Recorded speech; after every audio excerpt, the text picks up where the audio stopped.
black.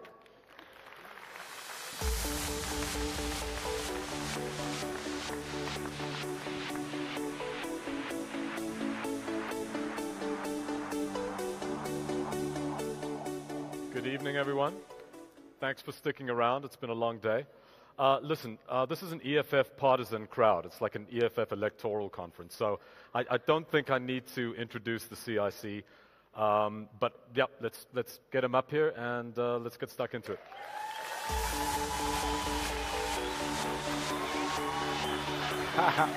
Where do I go? So we give a quick address, yeah? Okay, Yeah, that's and then fine. we'll get into All it. right. Yeah, Thank 10 you. minutes.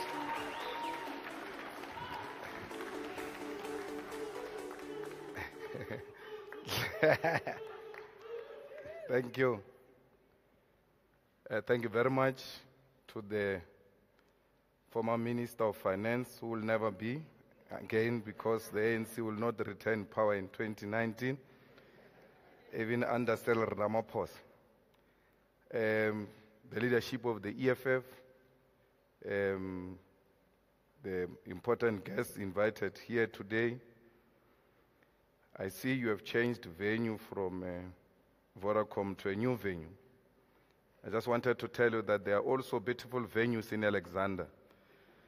We can still have this type of discussions where our people are found.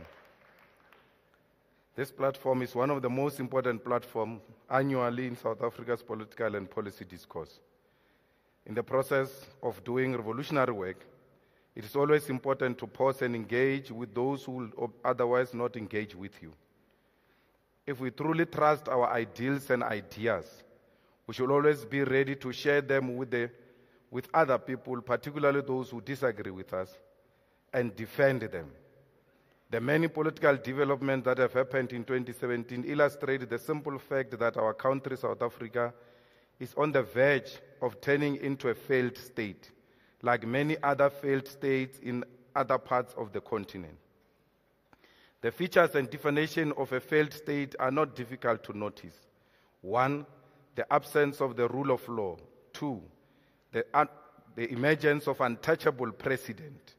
3, massive corruption that is not acted upon. 4, promotion and embracing of mediocrity into the highest office.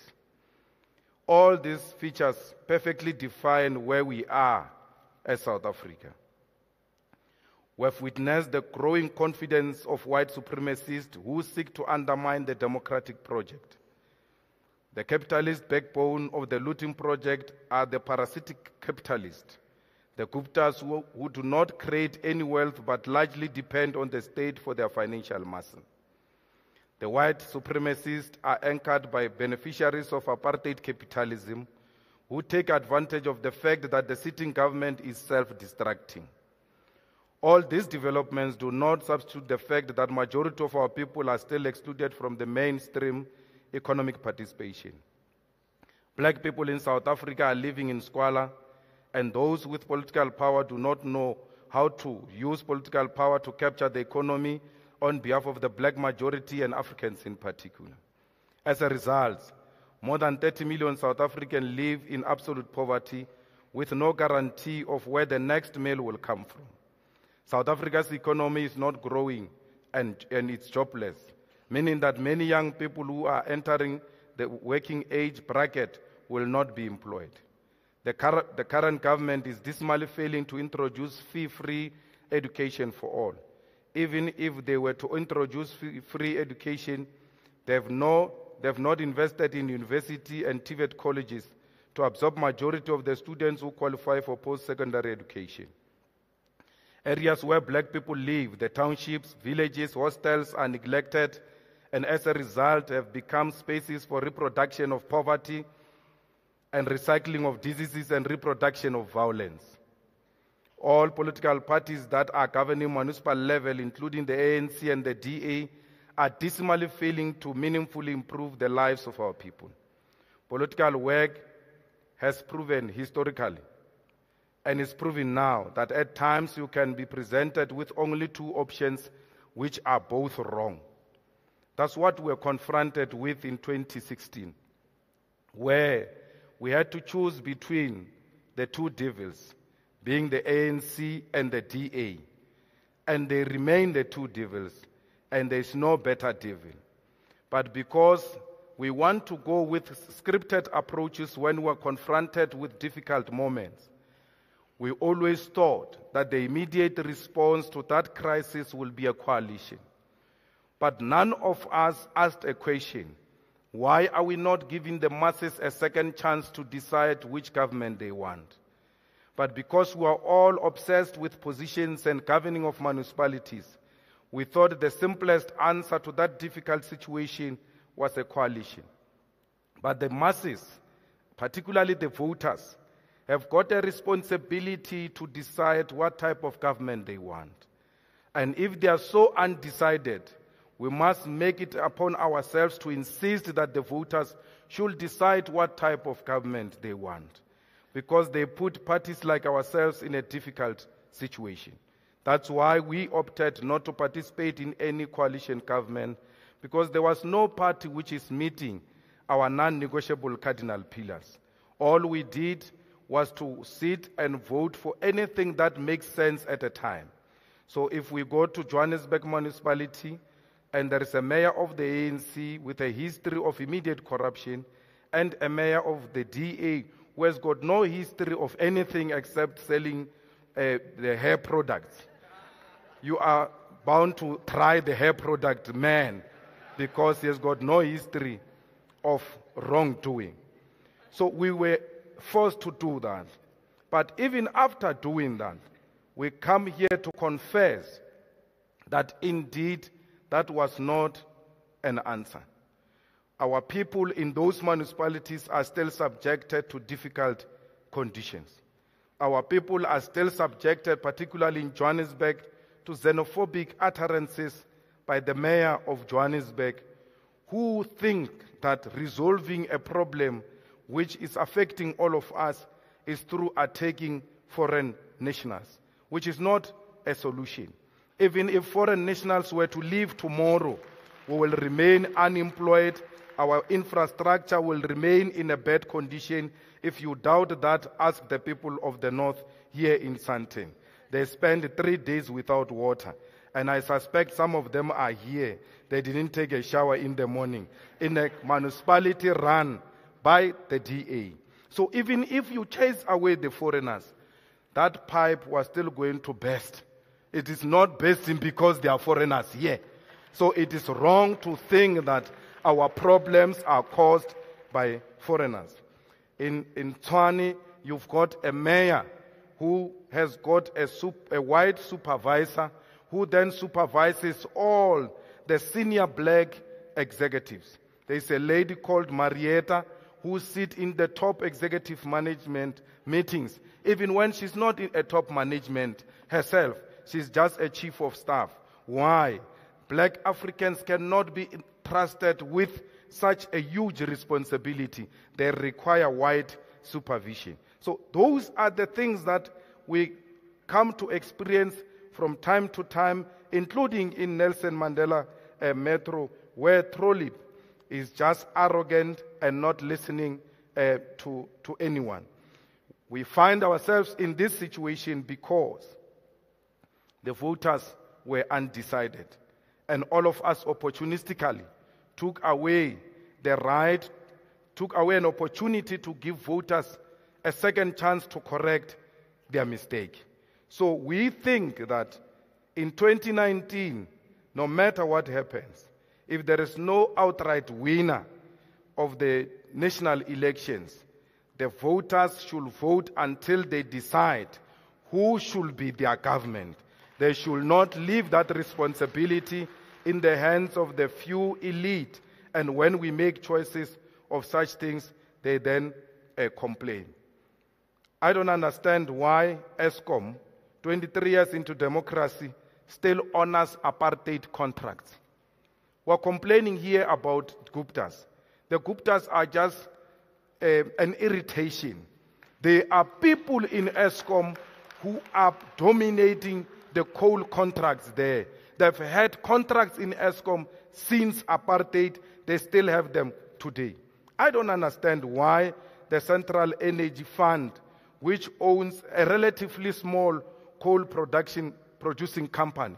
Why is that small coal producing company not capacitated, and then it produces enough coal and supply that coal to Eskom at a reasonable rate so that Eskom can sell electricity to our people at an affordable rate? So all of this will not happen because the beneficiaries of apartheid are still benefiting today, and anyone who dares to disturb them will become their enemy. They don't want to hear that. Anyone who says that is a racist, is buying into Bell Pottinger's narrative. I don't buy into Bell Pottinger's narrative. I said this before Bell Pottinger became fashionable in South Africa. I became fashionable before Bell Pottinger. Therefore, I will not have got my narrative from Bell Pottinger. So don't dismiss the genuine demands of our people because of a simple irritation called the Guptas, Zuma, and Bell Pottinger. We must not make a mistake of abandoning the struggle for economic emancipation because of irritations. We must remain focused in fighting white monopoly capital and in transforming the economy to benefit the majority of our people. When we say let's nationalize the banks, you say these people are crazy, they don't know what they are talking about. We are bound to be crazy because not even 1% of the banks in South Africa is owned by a black person. What do you do in a situation like that, where people, the bank owners, had an opportunity to transform without anyone forcing them, had an opportunity to transform without anyone expropriating from them? 23 years into democracy, they've never done that. So you are waiting for craziness. Maybe the craziness is what will be a positive response towards transformation of these economic sectors. Many people say these investors will go because you are scaring them, they will live with their things. What is the point of having them here if we cannot eat this food? We can only smell the food. We have no access to this meal. The bosses are eating alone. The bosses must begin to eat with their people. Otherwise, they can take their food and go, because this food is not benefiting anyone here. We are only eating the crumbs that fall from the table. And that's what we black people are fighting over. We cannot agree to that. The mines are not transformed. The commanding heights of the economy are not transformed. The property ownership patterns are still the colonial and apartheid patterns of property ownership here in South Africa. And everyone else who says that he is not educated, he is stupid, he doesn't think. And many of our people who suck up to these dominant ideas of colonizers agree with the narrative that we cannot think. We can think. We don't have to be economists. We know what we want. All we want is an economic freedom in our lifetime. We said we want free education. And then we are told we cannot afford free education. The banks must loan these people so that they go to school, so that we are permanently in a debt. We will never be free economically, even when we graduate and go and work somewhere. In terms of these recommendations, we must be loaned money and forever be in debt. And what is even worse, our banks can be bought by foreigners. It means you are owing the foreigners, not even South Africans. You are owing the Americans, you are owing the British, you are owing the dominant economies in the world. Why are we not creating a state-owned bank which will not be foreign-owned, and then give these loans in the immediate to our students, interest-free loans to our students, and only those who earn more than 1 million per annum should pay the debt back. Those who earn less than that should not pay the debt back, because that is not money. Especially those who come from poor background, especially black people who still have got a responsibility, by the way, to go and pay the black tax. They must build homes for their mothers. They must feed their children, and not only their children. The fact that in the village they know that you are a graduate, you must know that you are going to be supporting all the children in the village. Because every time they pass well, they can't go to school, they knock at your door and say, this child has passed well, he doesn't have money of transport to go to Cape Town, he's got NSFAS. He's got NSFAS, he doesn't have money for registration. Those are the people who must be exempted from paying this loan back because they are taking care of the poor in the villages and in their own homes. In South Africa, we don't need military intervention. There is no crisis that requires the soldiers to do what they did in Zimbabwe.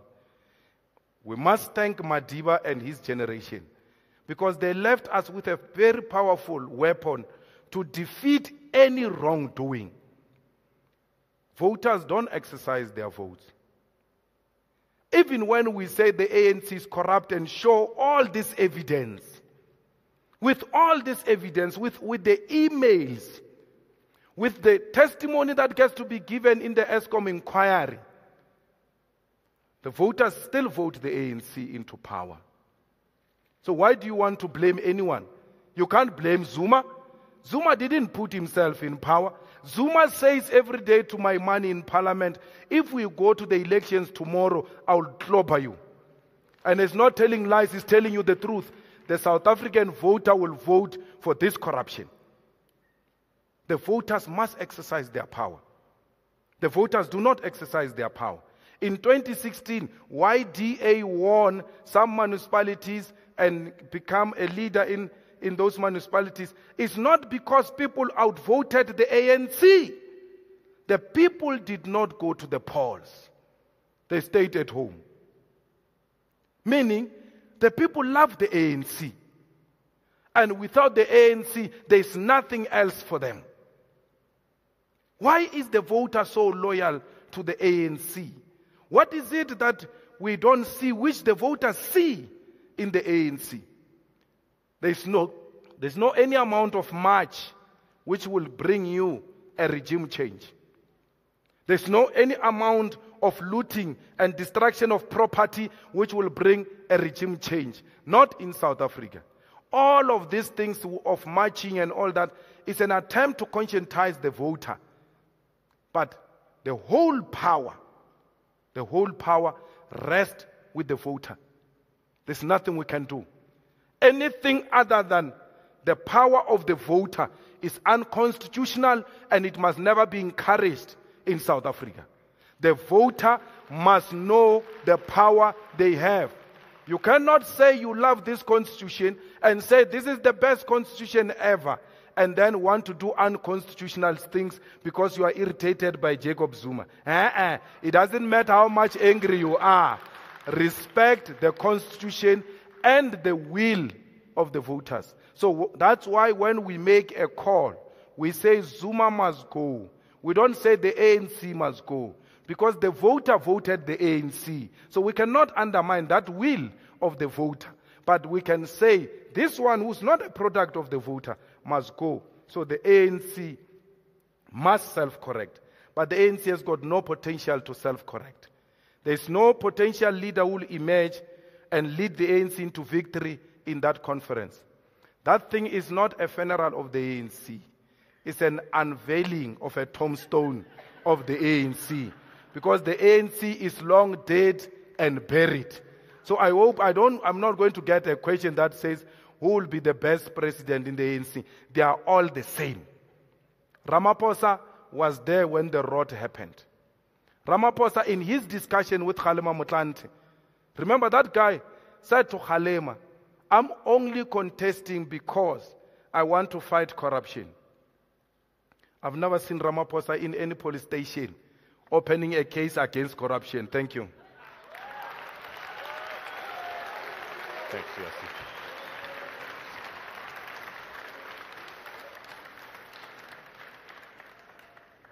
Okay, so I guess we are here in no small capacity to talk about this unveiling of the ANC's tombstone. So you are in the enviable position, I'd say, of not having to vote for an ANC president this time out and having to apologize in 5 years for having done so. And you said you've never lost the conference. Yeah. right? Yeah. What makes this electoral conference for the ANC so different from the one in 2007, which was a complete watershed in this country's history? Well, I don't think it will be a watershed moment for the ANC because it's a continuation of the road which started in Polokwane. And therefore, the crooks are going to choose which one is the better crook to lead the mafias going forward. So they are not choosing a president, they are choosing a don of the mafia. So we must know the difference. So it's not a turning point. Nothing is going to come out of it. They said radical economic transformation. In their policy conference, they came with nothing close to radical economic transformation. So I don't know what is the excitement about. There's really nothing which is going to happen. The watershed moment, not for the ANC, for the country is 2019, when a country will have an opportunity to choose a different government. And that possibility exists. If you look at how much the ANC got in the previous elections in 2016, 54% or anything like that, it's clearly on its way out. And it doesn't matter what they do in the conference in December. Okay, well, that seems to be a lot of the consensus opinion is that the ANC is going to be voted out in 2019. But you've just said that the voter needs to exercise this power, and the voter still seems to, no small part, be addicted to the African National Congress. Perhaps it's because the EFF doesn't have something to sell. Is there something materially wrong in a saturated political market with the message that you're delivering, particularly in rural areas? No, the EFF has got something to sell. The problem is that our people do not trust new ideas. Our people respond more to ideas that have been there for quite some time. And I always give some small example that if there is a new product of washing clothes, and you go and buy that product, and then you come with it at home, your grandmother or your mother is going to fight with you big time. I told you to buy Omo, not this thing. Mama, this one is much better. Country. Even before they test the strength of that product, already they reject it outrightly. So the EFF survival is going to depend on its staying power. If it stays for long, if it handles its internal matters properly and to the satisfaction of the voter, and EFF gradually handles some municipalities, some wards where they've won properly, including the universities, they've just won VETs now. The voter is looking at what are they doing at VETs? Can they be trusted? Once they do that, they will gradually gain the trust of our people. So our people are not that gullible, that there is a new color now, let's go for it. No, they want to see, does this have a staying power? And the EFF does have the staying power. Okay, but you've been sort of uncharacteristically quiet this year for a party that has been sort of born on a whole bunch of noise. We know that you've dubbed this year the Year of the Branch. What does that mean? Maybe you could explain it to the audience a little bit. And given the slow pace of your growth, why not concentrate on urban or peri-urban areas? Why spread the sort of munificence across the entire country when perhaps you should be concentrating on urban areas where you guys have name recognition? I have been quiet deliberately because the ANC is eating itself. And every time I speak, I unite them. So I said, let me stay away so that they can finish each other. So it's a deliberate move. Okay. Right? Deliberate strategy. Right? So you see me and Rupert and White Monopoly Capital, we're fighting and all that. Hey, white people, this, black people, this. We're all fighting. We're fighting for all sorts of things. But if aliens were to come here, we'll hold hands together and fight the aliens. That's what I am to the ANC. So I just keep quiet and then allow them to finish each other. Once they are done, I come out and take over the ground because there's no a point of uniting the ANC. So politics are like that. Time and space is very important in politics. So we have concentrated on the year of the branch, because we don't want to take power through a back door. If we take power through a back door with such radical policies, the white monopoly capital media will mobilize the same people who voted for us against us. Because our people would have voted for us not because of our ideas. They would have voted for us because they were simply looking for an alternative. They were angry with their current government. And then when they looked at this side, they just decided to make us a rebound. We don't want to be a rebound. We want to be the real boyfriend or husband, for that matter. So how do you become a real boyfriend or husband or real wife or real girlfriend? Is by going to the ground and make people aware of your ideas. They must love you for who you are, not what you appear to be. That's why it is the year of the branch. We need to build the branches. We need to go to the rural areas. In the rural areas, the ANC is not contested. When you talk politics, they think that is a synonym for ANC. They even think election means ANC. That's why when they are angry with the ANC, they ban the tents of the IEC. Because the ANC is not contested there, so everything else, politics is ANC. So we ought to do away with that idea. I've been in the ANC, and I've seen the PAC, how it failed to defeat the ANC, and I've seen many others how they failed to defeat the ANC. The failure to defeat the ANC was as a result of the inability to grow the organization and reach all corners of the country. So what I say to the EFF campaigners now in Metsimaholo is that when you do door-to-door, you must even go to the people who are wearing the ANC T-shirts. Why? Because even if they don't vote for us, they must know there is an alternative called the EFF. They shouldn't say, we voted for the ANC because there's no any other party. We only know of the ANC. They must know about us, but still don't vote for us. But they must know that they've got a choice. They've just decided to vote the ANC. So that's what we're busy with. Let the people know an animal called the EFF. And we're succeeding in doing that. The EFF is becoming a household name.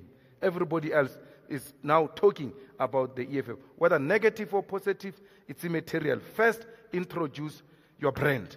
Let people know this brand called the EFF. So let's just spend a little bit of time with white monopoly capital. Towards the end of 2015, I believe, you said that you were going to start a campaign of stepping up pressure on the banks. Yeah. Stepping up pressure on the big companies, the untransformed big companies in this country. With the Gupta leaks, we've done a great job of patting ourselves on the back on all of this stuff, but I'm not sure we've done a good enough job linking for the average person in this country what corruption actually means. That when you steal from the government, you're actually stealing from people's plates. We haven't explained this process well enough, right? At the same time, you have political parties that seem, or opposition parties that seem very meek in the face of these big corporates. Haven't put the pressure on them that we would expect. In fact, if anyone has a scalp, it's the Democratic Alliance with Bell Pottinger. Shouldn't the EFF be stepping up? Shouldn't you be holding to that promise about going after ABSA and the other banks? My brother, in this country, in every big company, there's a huge debate taking on. How do we transform? How do we empower our people? Because of the EFF. There is no company in South Africa which is not talking about this. They may not be doing it, but majority of these companies are now beginning to talk. The ANC doesn't talk about corruption because they are doing it. The DA doesn't talk about transformation because it's benefiting them when the industry remains untransformed. We speak about both. There's every black person in this country, in their workplaces, including the unemployed people, when they are confronted with difficult situation, they are like, maybe we must call the EFF to come and attend to this management. Everywhere. When they are not getting promotions, when white young people with less qualifications are imposed on them, the first thing they say from their mouth is, EFF spoke about these things long before, and we see them happening now. So we've given our people the weapon to use at their workplaces. So we don't have to be there ourselves.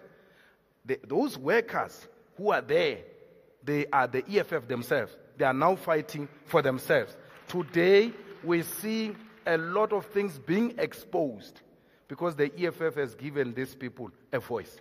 They've got the voice. So don't tell me about public relation Bell Pottinger. I'm talking real stuff, man. Our people have gained serious confidence. Ask any black person in corporate here in Sandton when you live here. They will never articulate and not finish the articulation without praising the EFF on how it has brought about confidence in them. The Johannesburg Stock Exchange here, we went into a meeting with them. The company, they said to us, we've started gradually to introduce offering our workers the shares in our company, in line with what you have asked us to do. And there is a chap in this company who speaks a lot here. He's the one who stood up in the meeting of the workers and said, we're happy you are beginning to implement the memorandum of the EFF because now we're receiving something from the company we work so hard for. So all of that is happening. And because we're doing it genuinely, not for public relations, we don't care whether it gets reported or not. As long as the conditions are changing for our people, we're happy with that. We've done that. We've put too much pressure in this country. We continue to put too much pressure in this country. We didn't go to ABSA for simple reason. Because Gupta Stooges hijacked our plan and went to ABSA. And then what must happen? I must march behind Atul. I can't do that. I'm not going to do that. I'm not going to do it. I announced ABSA. There's no one who said to me, announce ABSA here. I announced ABSA on my own. I will implement it as and when I want to do it. Not through anyone's pressure. I can't get a pressure from Ketama. I can't get pressure from Jimmy Manyi. No. We announce programs of the EFF, and when opportunists hijack them, we pull out. You know, we announced at the Israeli embassy that when those racists go to march, we are going to counter them as the EFF. When I arrive at home, boom, email from Kletam. No, we want to join you on that day of the march. Hey, man, can't you go and march alone? Why do you want the EFF? So if 6 people march ahead of you, you won't do it. He must go and march alone. I never write him a letter to ask him to march with him. So I'm not going to be hijacked by opportunists. You see, you are not going to use the Gupta's corruption to justify an attack on white monopoly capital. They are all the same. They are parasitic. They are all capitalists. They steal from our people. So I don't care about Guptas. In the same way, I don't care about white monopoly capital. And white people must start moving away from a concept of white monopoly capital. When we say white monopoly capital, we're not saying white people. But, you know, they've become so fragile that when you attack white monopoly capital, they think you are attacking them. They should be joining, especially white women who were excluded by these white Afrikaner males from owning the means of production. The white women must join the EFF and say, yes, we too were excluded by our own husbands. We want to own the land. We want to own the industries. That's what we're talking about. But once you say white, hey, they are very sensitive. Next steps. So we don't want that. Stop being sensitive. We're a democratic country. And this democracy can only work if there is a robust debate, which sometimes makes us uncomfortable. That's democracy for you. That clock is being really cruel.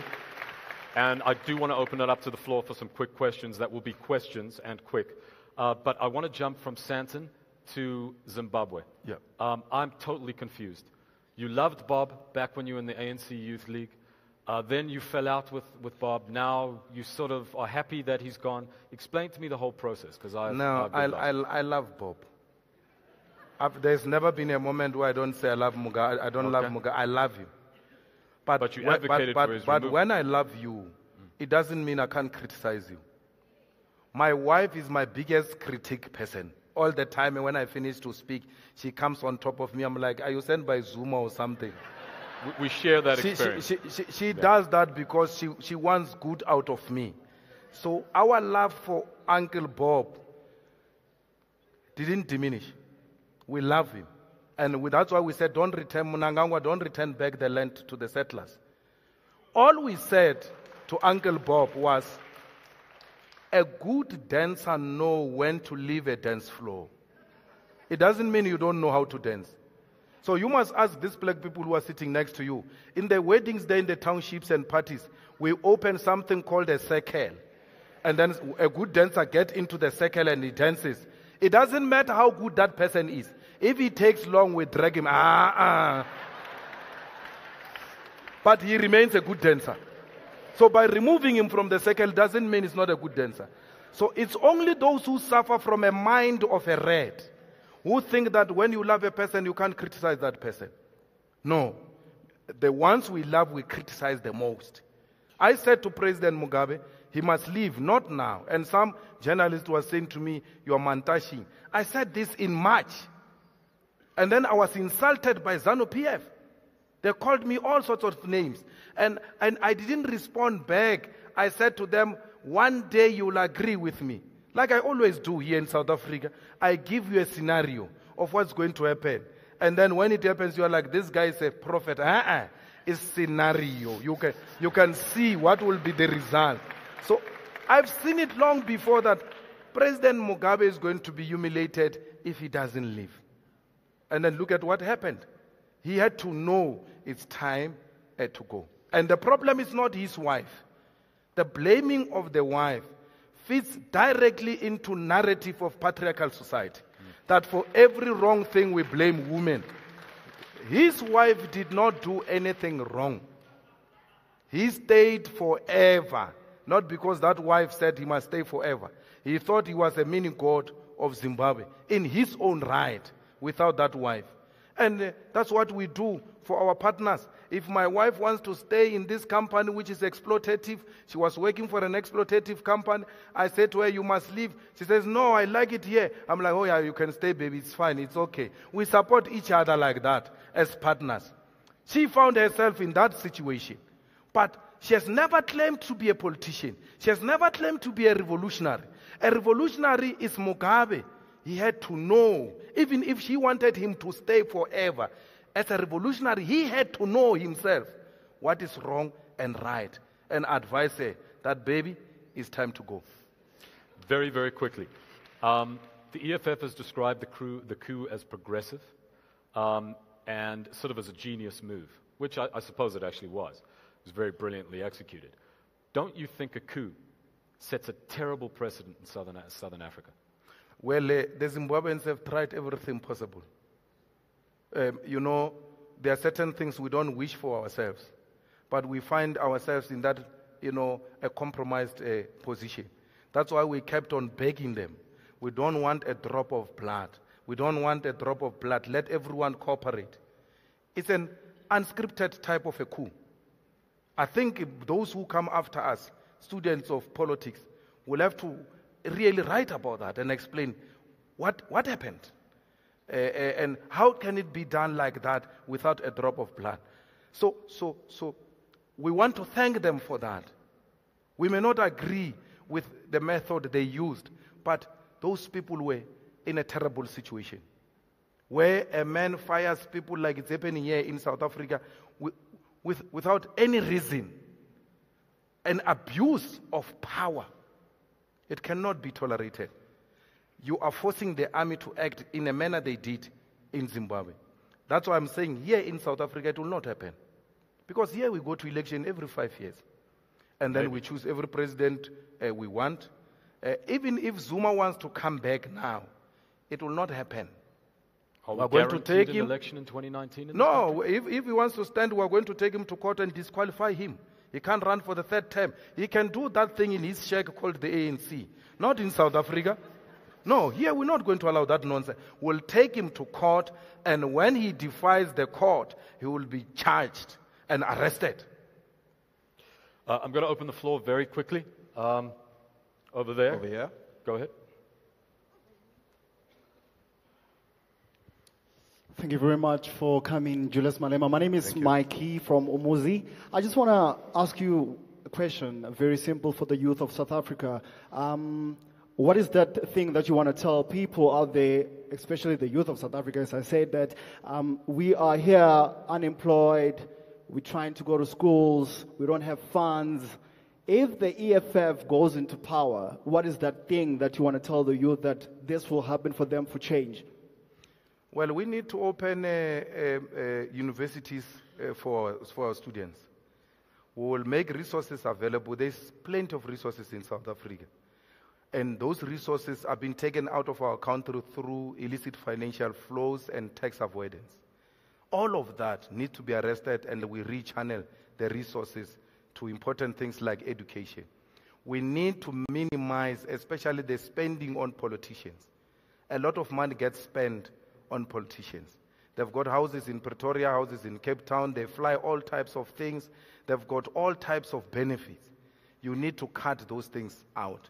I don't understand why we buy cars for politicians and not buy cars for workers. Because workers go and get financed by the banks. Politicians are earning salaries and huge salaries. Let them go and queue in the banks there and apply for the financing of their cars. Let them pay for their cars. And then if they do our job, we'll see how we pay them back for those jobs. We pay kilometers, whatever the case might be. So it cannot be that some money must be made available for these special people. There is enough money. We need to fight unemployment in South Africa by bringing confidence in the investors. There's a lot of liquidity in our banks. The people with money, they are not investing in industrialization, which will lead into jobs because they don't have confidence in our democracy. They don't have confidence that tomorrow their investments will be safe. We ought to guarantee them through how we conduct ourselves, by combating corruption, by arresting those who are not law-abiding, by making sure that the institutions of the state are functional. By doing all of those things, we'll then build investor confidence. Once industrialization happens, once liquidity gets invested in South Africa, we get our people jobs. So once we address that, we're made.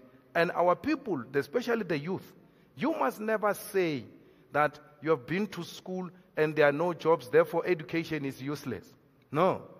You are not getting education because you want to be a teacher or an engineer or anything of that sort. You are just expanding your knowledge and your understanding. Through those qualifications, you can outmaneuver every situation. Even if there may not be jobs in your field, but an educated person will always rise above. So we must emphasize education and education at all costs. We must go to school. I realize the importance of going to school after ANC, by the way, because no one told us to go to school in the ANC. We drank alcohol with very old people. We had all types of access to money with very old people who never said to us, go to school. They created an impression that, you know, what matters is these nice things and money. Then you are sorted. I didn't even have a policy when I was in the ANC, because we were told when you die, the ANC will bury you. So that zombified us. We're ANC zombies. And then only became liberated after that. It looks like we have to do right things here. Because without education, you now rely on certain individuals. And therefore, by relying on certain individuals, you become a zombie of that individual. We've got one more question in the back there. Someone is going to tell me to cut this off at some point, but let's go ahead. Great points on education, and I think, and congratulations on pursuing your postgraduate qualifications. Inspired a lot of young South Africans in townships today. I think you gave a really good account for why South Africans continue to vote for the ANC, but I want to add one more thing to that. And the reason I think a lot of South Africans continue to vote for the ANC is because the opposition politics of South Africa, including yourself, suffers from a credibility crisis. So you may say a lot of noble and nice things, but people don't trust you, and rightfully so. The examples we have is that the DA says that they care about black people and poor people, but only 9% of their parliamentary caucus are black women, where 75% of their parliamentary caucus are white men. So you can't trust a party that preaches one thing and behaves in another. Similarly, your party's done similar things. The fact that you suspended certain members while all of the Mogale city members who voted with the ANC there. That was preaching one thing when you had a secret ballot vote of no confidence a few weeks before that and acting in the opposite direction. We can't trust that you believe that principle. Importantly, and this is a bit tongue-in-cheek, but you often criticize Malusi Gigaba for his expensive shoes, but you yourself are seen at rallies with Gucci loafers. You're doing exactly the thing you're criticizing. A bit of a joke, but it's important. Your party continues to exclude people based on other things, arbitrary factors like voting in a certain direction using their conscience. And I think even in your party, the representation of women in the top leadership is not as transparent or is not at a level where it's supposed to be. The fact that the most prominent members of your party is yourself, Floyd Mbuyiseni, and the advocates. What do you have to say about correcting the credibility crisis that you have caused for yourself? And how do you think South Africans will gain confidence in you? Another thing, you know you've been embroiled in tax situations, and that can't be by accident. You have not yet apologized to South Africans for not paying taxes, because that is active theft. You're stealing from the people. Where is the apology? Are we getting it anytime soon? Thank you. The first thing we need to get right is that there was never a secret ballot in Mogale City. There was never a secret ballot, so give yourself wrong on that one. And therefore, you cannot say you voted in a secret ballot, and therefore when people voted secret ballot, you expelled them. It's not true. It's factually incorrect. Secondly, that there was no voting in Mogale City. Right? So give yourself another wrong on that. Because the EFF with the ANC came together and then they passed the budget. And because there was no opposition to the budget, there was no need for voting. So before you stand up, especially where there are cameras, before we mislead people, we have to get our facts right. So the Mogale City chaps were told, don't go to a council in Mogale City because we want the municipality to fail to pass the budget, so that we can have a rerun in Mogale City. Why? Because the people of Mogale City are subjected to unstable government. The difference between the ANC and the opposition party was one vote. Every time they go to a council, they come with a new mayor. You cannot subject the people of Mogale City to such thing of unstable government. So we had to say to them, let's pull out and then go for a rerun and have a stable government, so that the people of Mogale City, they know that once you go to council, the council will come back intact with a program to better our lives. What do the EFF people do? They go to that council after agreeing with us and not raising an objection in the meeting. They all agree that this is what we're going to do. So they go and pass the budget and then trust the ANC crooks with the purse. How do you leave a criminal with a purse? So, and then you say to me, that is conscience. I thought conscience has got to do with something good and correct. It can't be conscience if it's perpetuation of corruption. So we were not going to agree that such corrupt element should continue in Mogale City. So they had to be subjected to the discipline. When it comes to tax, we need to know that the SARS responsibility, Jack, I saw Jack was here earlier on. You must write in the new book. The SARS responsibility is not punitive to taxpayers. Their first task is to educate a taxpayer. I come from a very poor family. I never had that qualification of education I have now. I had very little knowledge on how those taxes are dealt with. I actually thought that my employer is responsible for my tax. When the matter was brought to my attention, it was brought today with an intention to attack me. You don't, and if that is going to be the attitude of SARS, it will collapse. It must not have an attitude of punishing people.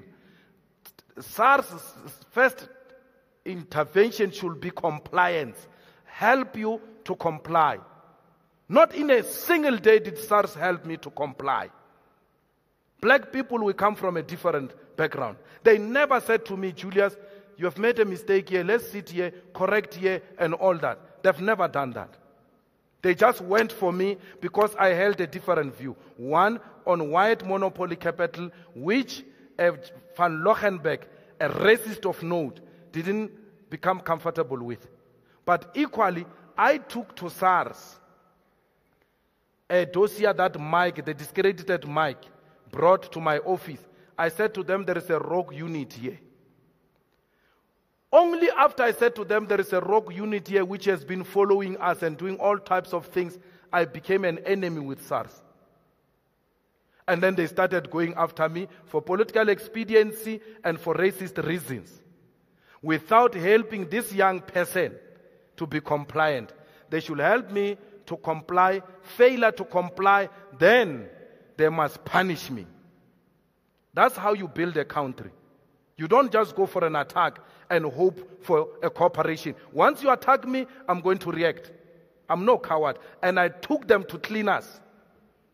I took them head on and exposed their shenanigans. They gave me the first assessment. I queried it, and then they attached my properties with the hope that they will destroy me. Little did they know that I was not a product of material. I come from a very poor background. I survived difficult conditions for me to be where I am. I fought with them. They gave me a settlement which they refused to compromise till to date. They gave me the second compromise. I took them to court. When they arrived in court, I said to a judge, these people gave me a settlement today, and the following day they gave me a new assessment. The judge asked them, when you gave him the first settlement, were you not aware that there is a second assessment? Because when you give him a settlement, you are simply saying to him, oh, we have now come to agree that you cannot afford. How do you say he can't afford today, and then tomorrow he can afford? Nothing has changed in his life. They pulled my case out of court and said, no, let's go and settle. When they went out of court, they changed against me because Moyane called them to a hotel and said, you are embarrassing me. You must continue to pursue him. They pursued me. I pursued them back. Then we went to the settlement court, the SARS settlement court. The court gave me a settlement. I had a case of, they wanted almost 18 million from me. We settled at 1.8 million. Me and them, I told them I don't have anything. There's nothing I can give you except the salary of parliament. These are shenanigans. They wanted to sequestrate me because they wanted to take me out of parliament for simple reason that they don't agree with me. The judge asked them, the Sequestration Act is weaker than the SARS Act. Why are you not using the SARS Act if you are not pursuing him for other reasons, if it's about tax collection? I defeated them. They didn't want me to be a member of parliament for political reasons. So why should I apologize for people who are pursuing me politically? It's wrong not to pay tax. I know that today, and I pay my taxes without fail. All of us must pay our taxes. The black younger brothers, pay your taxes. If you don't have knowledge like me, ask around. The mistake I did was not to ask around. They used tax against me. Anyone else who disagrees with these people, make sure your taxes are compliant, because they use tax to silence you. Why must I apologize for political onslaught? They attacked me, and I took them to court. Every time they were in court, they were getting out of the court. Why didn't they want to take me in an open court if I was wrong? I took them to an open court because I've got nothing to hide. I took them to an open court. They never wanted to go to an open court. When Tricky Nick Maretz, their lawyer, couldn't answer the cases in Pretoria, he came during break and said, guys, let's withdraw this thing. We're done. We accept Mr. Malema's explanation. Tricky Nick is tricking me. Okay, so that's it. You see, I never criticize and say Malusi must not wear expensive shoes. I say Malusi wears expensive shoes, and therefore is in no position to claim that he is not part of the corruption, because how does Malusi afford those expensive shoes with a ministerial salary? I never said he must not wear expensive shoes. Black people wear them. If you can afford them, if they're not a product of corruption, wear them. Who must wear them? They must wear them. I used Malusi's example to demonstrate that he's receiving cash. That he cannot afford to change a 45,000 suit every day. It was in that context. Get the context right, my brother. Guys, we're going to have to cut it off there. I'm sorry, we're done. We are done. Yeah. Thank you very much. Thank you for showing up. We really appreciate it. The ANC didn't. So, yeah. Thank you. Thanks, guys, and that's that. Thank you very much, gentlemen. Thank you for that. And on that note, that is the end of this gathering. Thank you for coming, everyone. It's been a long day. Basically, go home safely, and we'll see you at the next one. Thank you very much. Cheers.